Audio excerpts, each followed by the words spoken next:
Sometimes the constant stream of headlines can leave your mind feeling a little heavy. This is 10 Better Minutes, a place where quieter stories find their voice. It is a podcast that shares a handful of recent real-world events, offering a more measured look at what is happening around us without ignoring the tougher parts. I am your host, Ian Rhodes, and I am glad you have chosen to spend a few minutes here today. The stories you will hear in this episode are a reminder that meaningful, thoughtful actions quietly continue in the world. But first, I want to start with a story about how a business leader in Nantes turned unused office space into overnight shelter for people facing homelessness, inspiring others across France. Pierre-Yves Loec would walk past the same parking lot on his way home, and he kept seeing the same thing. A woman sleeping rough in the winter, right where his working day ended, while his city had offices standing empty, warm only in the daytime. That contrast bothered him more than he wanted to admit, so he helped turn the emptiness into something that could hold people safely. In 2019, in Nantes, he co-launched Bureau du Coeur, a nonprofit with a simple idea. Unused office space can become temporary overnight shelter. The program coordinates with host companies and partner social service organizations, so guests are placed with care, not left to figure it out alone. Some nights, a guest might be sleeping in a meeting room or a converted break area, staying 3 to 6 months while they work towards stable housing and employment. Hosts take only one person at a time, which makes it feel personal and manageable. What makes this story uplifting is how quickly the good action grows. Bureau du Coeur works with about 400 companies across roughly 40 cities in France, and it has reached places like Lisbon, Barcelona, and Brussels too. Since it began, it has sheltered more than 1,000 people and provided about 160,000 nights of rest. And often, after that steady support, people move on to homes and jobs. You know that feeling when something feels fixable, once you finally look closely. This is that feeling built into a place where dignity can come back overnight. It is amazing how one small act can ripple outward, especially when you are kind to something as ordinary as a crow. Leah Wilson noticed a young crow stuck in a roof gutter near her home, and she did not just look and hope it would work out.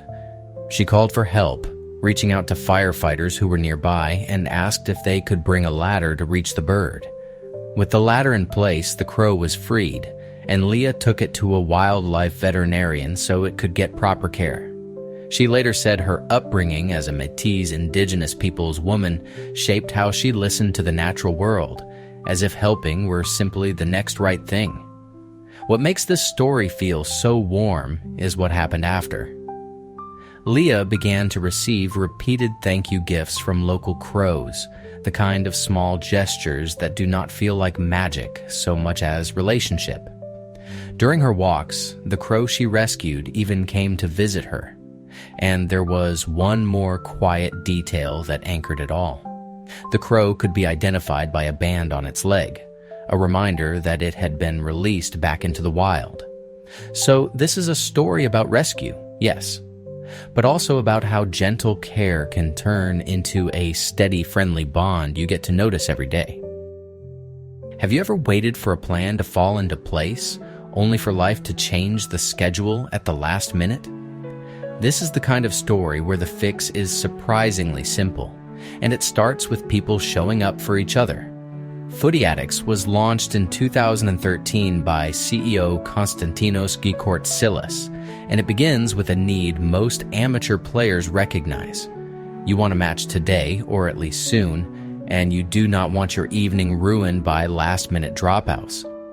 In the United Kingdom, where there are more than 323,000 registered players, the app helps people find games fast and step in when someone cancels, turning uncertainty into momentum.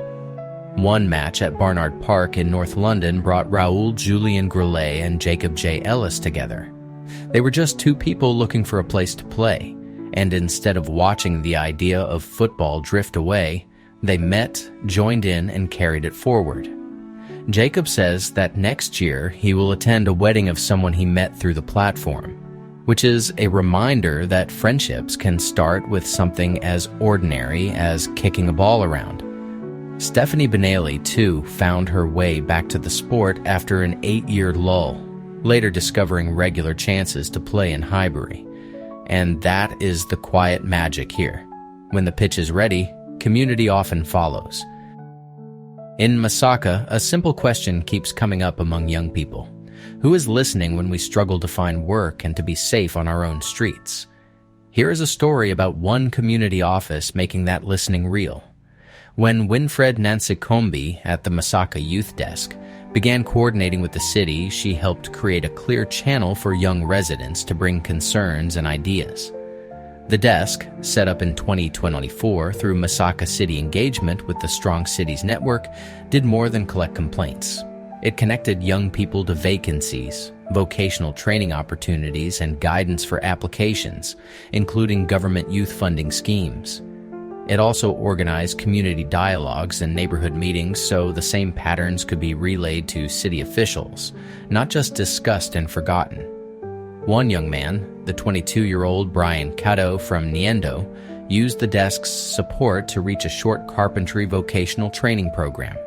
Another participant, the 19-year-old Antonio Calyango, was selected for a $50,000 Bloomberg Philanthropies grant to expand a community conservation project that will train young people to protect local wetlands. And when the 19-year-old Aisha Nalubega raised safety concerns about poorly lit streets, she was invited back for follow-up, and she told the desk she at least knew where to go. What stands out is not instant fixes, but a beginning of trust. Young people can see a path forward because someone took the time to connect their voices to real decision makers. There is something quietly reassuring about festivals that choose people first and nature second, especially when summer budgets start feeling tight. On the Isle of Wight, the Biosphere Festival returns for 9 days, running from 27th June to 5th July.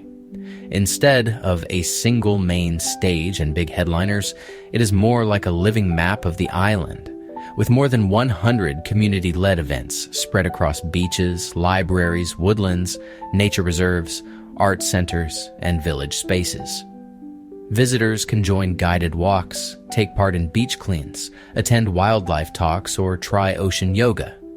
Families might ride together on nature-based bike sessions, while others settle in for film screenings, craft workshops, dance, and learning that is rooted in the day-to-day life of the place.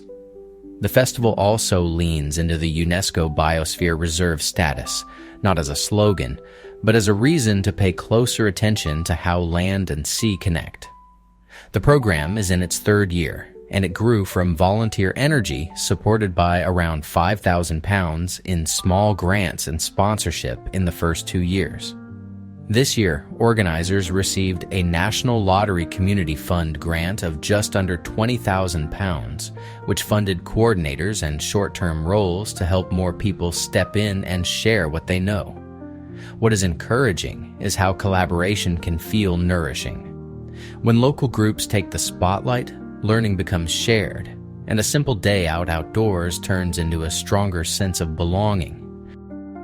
As always, I have a practical little tip for your mental reset and a gentle way to help you notice more joy in your everyday life.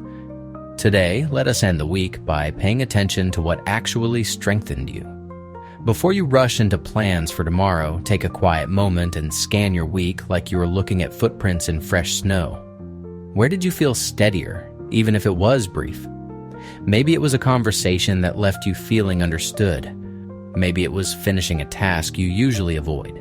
Maybe it was the simple choice to step outside, drink water, or pause before reacting. Now ask yourself one simple question. What helped me move forward?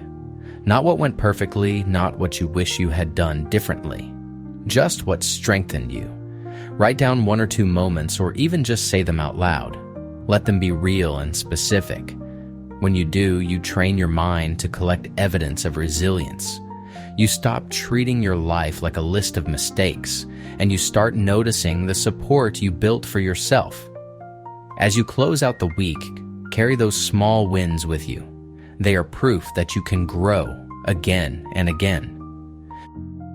All right, friends, that is the end of this episode of 10 Better Minutes. I hope it helped settle your day a little, the way it does when you remember that kindness and decency are still showing up, even when the headlines feel loud. Somewhere today, people are helping each other in quiet, practical ways, and those moments matter more than we think. If you want a few more good stories to come back to each day, consider following or subscribing so you get the next 10 Better Minutes episode when it drops. This is Ian Rhodes with 10 Better Minutes. Take care, and I will see you tomorrow.